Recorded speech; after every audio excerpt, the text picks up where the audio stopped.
Take a break from your busy schedule and join Harold Sala for Guidelines, a 5-minute commentary on living. When a friend of many years became involved in an affair, Annette Lawson began asking, why do people walk out of a good marriage for someone who is totally different from themselves and the kind of a person they would live the rest of their lives with? Finding answers to that question led to more than a decade of exhaustive research. When this sociologist was asked, what advice would you give to someone contemplating an affair? She replied, one thing that hasn't changed about adultery is the danger.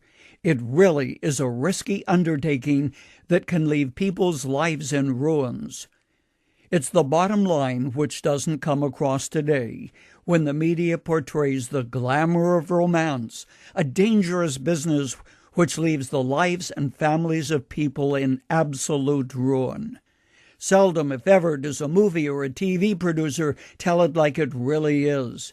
The hell of a burning conscience, the fear of discovery, the concern over AIDS or sexually transmitted disease, the question of ultimate cost, that forbidden fruit may taste sweeter than that which is legitimate, is not the issue.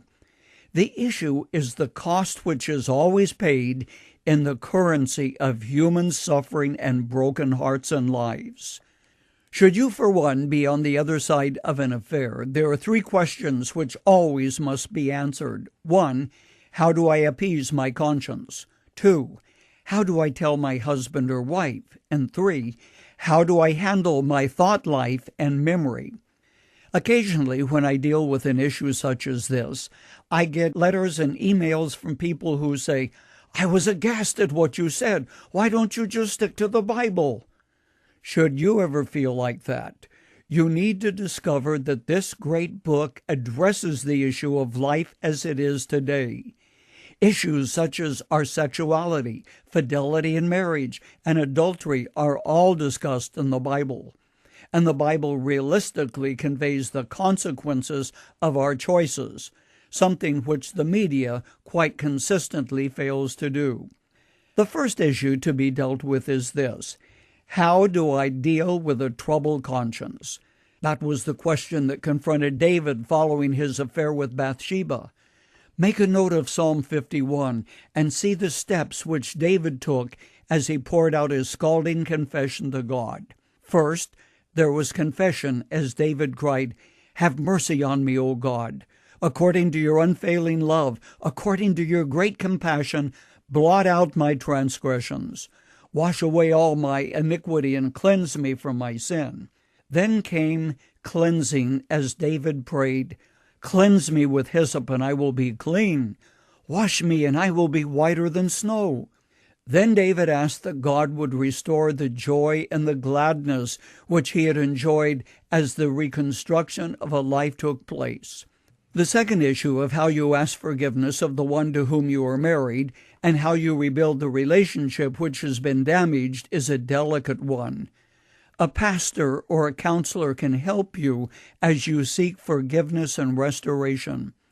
Final issue, how do you pick up the pieces without your memories playing the situation back and forth like a never-ending video?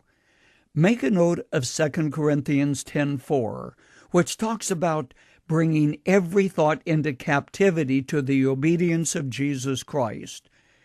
Replaying the broken relationship in your mind only keeps the memory alive, but giving it to the Lord, asking the Holy Spirit to bring healing, eliminates the memory once and for all.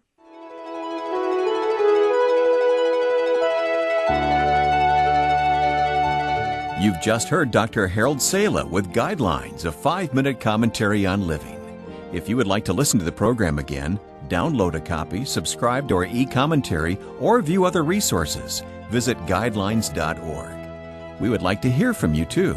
You can email us at info@guidelines.org. That's info@guidelines.org. Thanks for listening, and we invite you to join us again for the next edition of Guidelines.